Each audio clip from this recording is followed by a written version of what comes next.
Thinking about starting a new business? Stop doing busy work. Start with sales. A client asked me if she should buy a new domain, get a new mobile number, and register a limited company. She already runs another business, but this is a new niche. My advice: don't start with paperwork. Start with proof. Here's what to do first. Get 3 paying clients. Use your existing phone. Use a simple landing page or even a Google form. Validate the offer. Example: I help boutique gyms fill 10 memberships in 30 days. Sell that before you build anything. Use quick channels. DM past clients, post an offer on LinkedIn, send 10 targeted emails, or run a $50 test ad. Examples of what Start Now looks like. Service example: offer a 2-week trial package at a founder rate. Collect payment with Stripe link.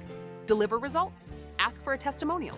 Coaching example: book 5 free audits. Pitch a paid 4-week sprint at the end.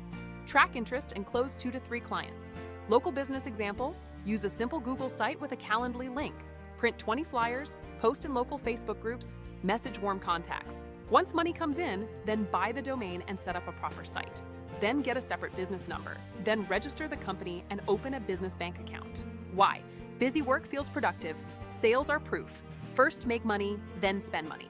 Want my guidance rooted in astrology and numerology? Reach out on www.dharmaadvise.com.